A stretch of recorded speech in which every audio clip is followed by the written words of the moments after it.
दोस्तों, मैं संध्या आ गई हूँ आपके अपने चैनल पाठशाला हिंदी की, जिसमें मैं आपका बहुत बहुत स्वागत करती हूँ। तो आप लोग कैसे हो? आशा करती हूँ कि आप लोग ठीक होंगे और सुरक्षित हो, है ना? क्योंकि अभी जो है हमें अपने आप को बहुत सुरक्षित और बहुत बचा करके रखना है ना? तो इस वजह से मुझे ऐसा लगता है कि आप लोग स्वस्थ और सुरक्षित होंगे। तो वीडियो में हमें आज क्या पढ़ना है? हमने कल क्या पढ़ा था? हमने कल पढ़ा था तितली और कली। हमने तितली बनानी भी सीखी, है ना? आपने सीखी? आपने अपनी तितली को कलर किया? मैंने तो अपनी तितली को कलर किया, है ना? मेरी तितली तो बहुत ही खूबसूरत लग रही है और मेरी कली भी बहुत सुंदर लग रही है। तो अब इस पाठ में हमें कुछ काम मिलता है ना करने के लिए, हर पाठ में मिलता है ना? क्योंकि हमने पाठ पढ़ी होती है तो इससे संबंधित हमें प्रश्न भी करने होते हैं, जो कि बहुत अच्छे प्रश्न हैं। क्योंकि पाठ को जो बहुत ही ध्यान से पढ़ा होगा उसके लिए तो प्रश्न उत्तर कुछ भी नहीं है ना? तो इस वजह से आपको पाठ को बहुत ध्यान से पढ़ना है और प्रश्नों के उत्तर करने हैं, ठीक है? तो वीडियो पे अगर नए हैं आप तो चैनल को लाइक करिए, वीडियो को लाइक करिए, चैनल को सब्सक्राइब करिए और बराबर नोटिफिकेशन पाने के लिए आपको क्या करना होगा? उसको ऑल पे सेलेक्ट करना होगा, है ना? तो जिससे आपको समय समय पे वीडियो मिलती रहे और ज़्यादा से ज़्यादा कमेंट करिए और वीडियो को शेयर करिए, जिससे अधिक से अधिक लोग जुड़ सके। तो हमने आधा कार्य कर लिया था, अब हमें आज आधा कार्य करना है ना? तो चलिए हम अपने वीडियो की तरफ चलते हैं और अपने अभ्यास कार्य को करते हैं और एक नया पाठ पढ़ते हैं जिसमें हमें एक पक्षी के बारे में बताया जाएगा। तो हम उस पक्षी के बारे में सीखेंगे, उसकी विशेषता बताएंगे, है ना? उसके बाद में आपको एक मिलेगी छोटी सी हेल्थ टिप।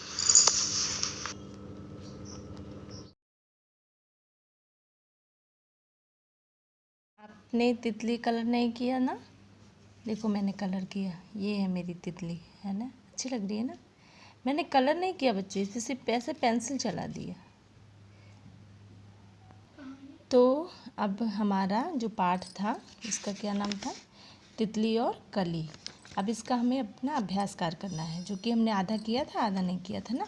तो आज की वीडियो में अपना आधा कार्य करेंगे। तो हमारा पहला सवाल है, महके सारी गली गली। महक तुम्हें अच्छी भी लग सकती है और बुरी भी। अच्छी लगने वाली महक को क्या कहेंगे? खुशबू। बहुत अच्छी खुशबू आ रही है ना? ऐसा बोलते हैं।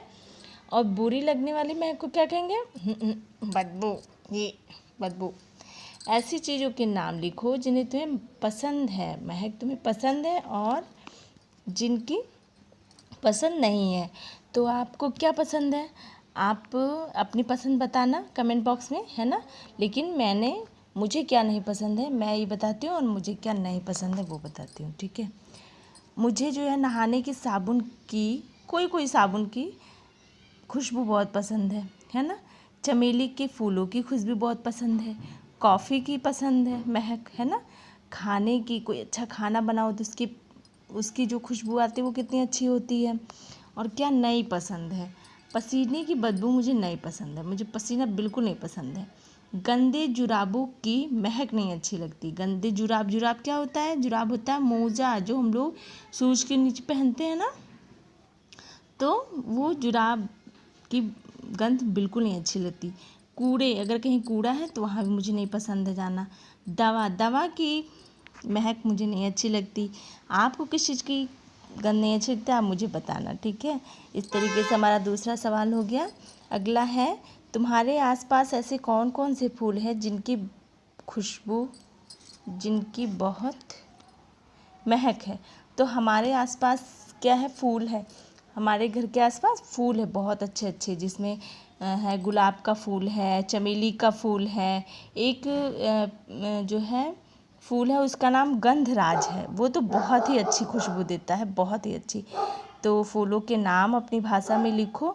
तो आपको पता ही है फूलों के नाम, जैसे गुलाब का है और जो है चमेली का है, गंधराज का है, सूरजमुखी है, ये सब फूल होते हैं जो बहुत ही खुशबू देते हैं, है ना?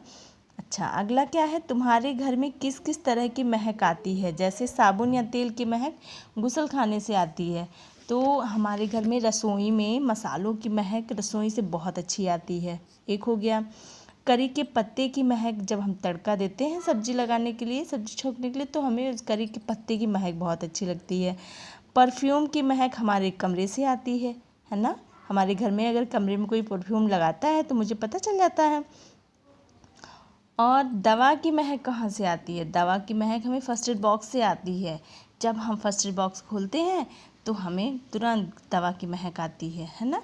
इस तरीके से हमें अनेक तरीके की महक आती है, जिसको उसके खुशबू से ही हम पहचान लेते हैं कि ये क्या है ना।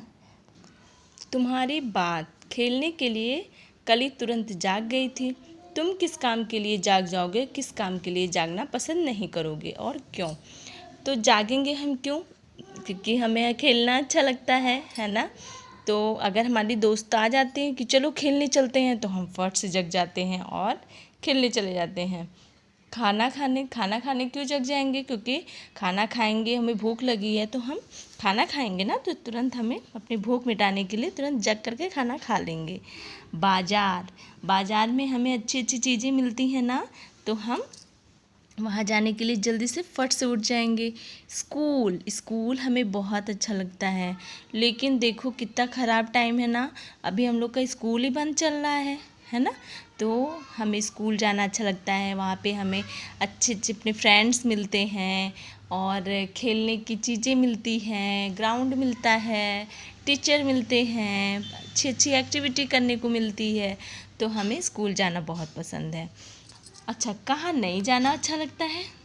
हमें दोपहर की धूप में जाना बिल्कुल नहीं अच्छा लगता है, क्योंकि हमें धूप भी लग जाएगी ना और हमें गर्मी भी बहुत होने लगेगी, जिससे कि मुझे बिल्कुल नहीं अच्छा लगता।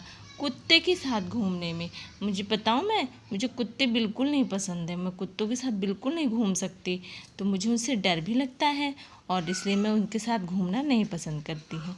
बारिश में हम भीग जाएंगे तो हमारी तबीयत ख़राब हो जाएगी ना, और छोटे छोटे दाने भी पड़ जाते हैं ना बारिश के पानी से, तो इसलिए हमें बारिश में घूमना नहीं चाहिए।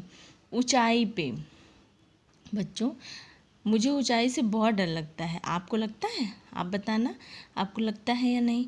तो हमें कभी ज़्यादा ऊंचाई पे नहीं जाना चाहिए, नहीं तो वहाँ से हमें गिरने का चांस रहता है, डर रहता है।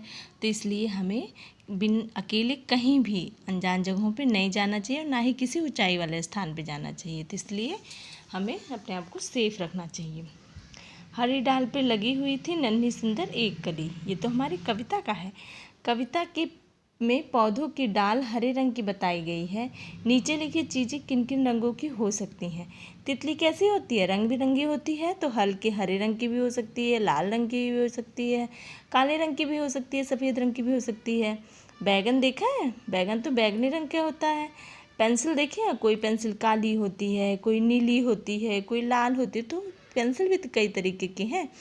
कुर्ता, वो भी कई तरीके का होता है, कोई हरा होता है, कोई भूरा होता है, कोई सफ़ेद होता है। इस तरीके से कुर्ते का रंग हो गया। संतरा कैसा होता है? पीला होता है।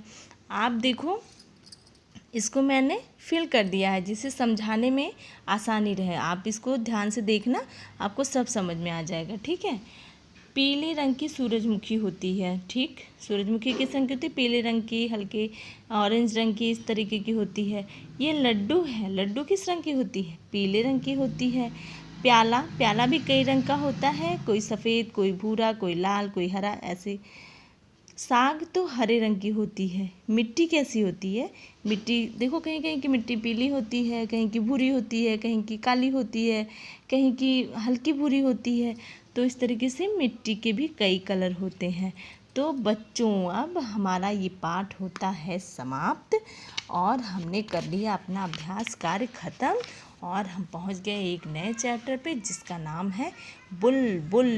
बुलबुल क्या है? बुलबुल एक पक्षी है, चिड़िया है। देखो, ये देखो, ये देखो, ये है बुलबुल।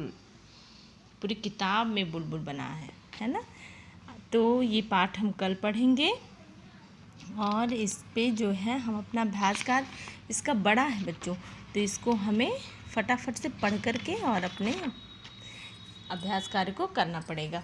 तो हम आज इस पाठ को पढ़ लेते हैं, फिर उसके बाद में कल हम आपको इसके बारे में बताते हैं। तो हमारा पाठ है क्या तुमने कभी बुलबुल देखी है? बुलबुल को पहचानने का एक सरल तरीका है, यदि तुम्हारी कोई चिड़िया तेज़ आवाज़ से बोलती है, यदि तुम्हें कोई चिड़िया तेज़ आवाज़ से बोलती हुई मिले तो उसकी पूँछ को देखो। यदि पूँछ के नीचे वाली जगह लाल हो तो समझो वह चिड़िया बुलबुल है। तो बुलबुल एक चिड़िया है बेटा। और वो कैसी होती है? चिड़िया तो इतनी जल्दी जल्दी उड़ती हैं, कुछ समझ में नहीं आता ना, इसलिए हमें उसकी पहचान करने के लिए क्या देखनी होगी? उसकी पूँछ को देखनी होगी। उसके पूँछ के पास यदि लाल रंग का कुछ दिखाई देता है तो समझो वह चिड़िया बुलबुल है। जब वह उड़े तो पूँछ का सिरा भी ध्यान से देखना। बुलबुल की पूँछ के सिरे का रंग सफ़ेद होता है, उसका बाकी शरीर भूरा और सिर का रंग काला होता है। तो बुलबुल की क्या पहचान है? जब वह उड़ता है तो उसकी पूँछ का जो सिरा होता है, सिरा मीन्स ये चीज़, ये तो नहीं है, देखो ये वाला है, सफ़ेद है ना, तो इस तरीके से ये चीज़ जो है सफ़ेद होता है। और बुलबुल की पूँछ के सिरे का रंग ठीक है सफ़ेद होता है, उसका बाकी शरीर भूरा और सिर का रंग काला होता है। तो ये देख रहे हैं आप, ये भूरा है ना, और ये सिर जो है काला होता है। तो इसे देख करके हमें पहचान लेना चाहिए। बुलबुल ऊंची आवाज़ में बोलती है। बुलबुल को हम लोगों से कोई डर नहीं लगता। तुम्हें शायद बुलबुल ऐसे भी मिले जिसके सिर पे काले रंग की कलगी होती है, उसे सिपाही बुलबुल कहते हैं। तो बुलबुल में भी देखो कई तरीके की होती हैं। जिन बुलबुल के सिर पर ये होता है कलगी, इसे कलगी बोलते हैं, तो इसको समझो कि ये सिपाही बुलबुल है। बुलबुल पीपल या बरगद के पेड़ पर कीड़े ढूंढकर खाती है। वह हमारी तरह सब्जी और फल भी खाती है। अमरूद के बगीचे या मटर के खेत पर बुलबुल काफ़ी ज़ोर से हमला करती है। तो बुलबुल खाती क्या है? बुलबुल जो है पीपल या बरगद के पेड़ पर जो छोटे छोटे कीड़े होते हैं वो खाती है, और वो हमारी तरह सब्जियां भी खाती है, फल भी खाती है। अमरूद के बगीचे में, मटर के खेत में ये सब खाती है, सब्जी भी।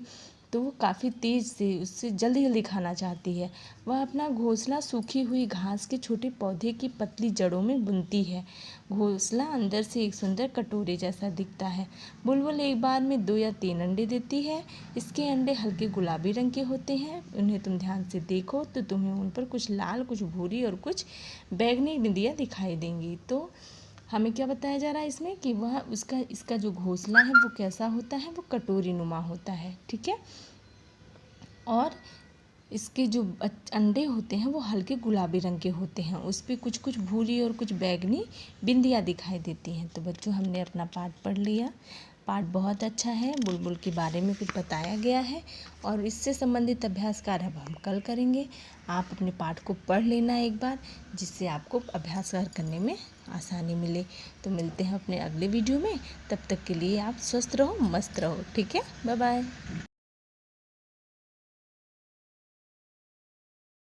तो बच्चों, अब समय हो गया आपके हेल्थ टिप का। तो आपको पता है ना कि आपको पढ़ाई करनी है, आपको पढ़ना है और बहुत ज़्यादा आगे बढ़ना है। तो इसके लिए आपको अपने आप को स्वस्थ रखना पड़ेगा ना।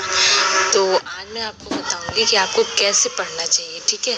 आप किस तरीके से बैठोगे तो आपको पढ़ने में असुविधा नहीं होगी, और आप पढ़ भी लोगे, आपको आलस भी नहीं लगेगी, नींद भी नहीं लगेगी और थकान भी नहीं लगेगी। तो सबसे पहले तो आपको अपनी ये जो पीठ की रीढ़ की हड्डी बोलते हैं ना, इसको सीधी करके बैठना चाहिए, जिससे कि आपको थकावट ना लगे और आपको नींद भी ना लगे। कभी कभी ऐसा होता है ना कि हम ऐसे झुक करके बैठते हैं, ढीले ढाले होकर के, तो हमें पढ़ते पढ़ते नींद आने लगती है, इसकी वजह से आलस भी आता, पढ़ने का बिल्कुल नहीं मन करता है ना। तो इस तरीके इसको दूर करने के लिए हमें एकदम सीधा, स्ट्रेट, एकदम सीधे तरीके से बैठना पड़ेगा। और मान लीजिए आपको नींद आती है तो थोड़ी थोड़ी देर पे आप थोड़ा सा घूम लो, टहल लो, फिर उसके बाद फिर आकर के सीधे स्ट्रेट होके बैठ के पढ़ो। इससे क्या होता है कि आपकी रीढ़ की हड्डी भी मजबूत होती है और आपकी पढ़ाई भी बराबर चलती रहती है, आपको नींद भी नहीं आती है, थकावट भी नहीं लगती है। तो इस तरीके से आपको सीधे बैठ के पढ़ना चाहिए, ना कि लेट कर।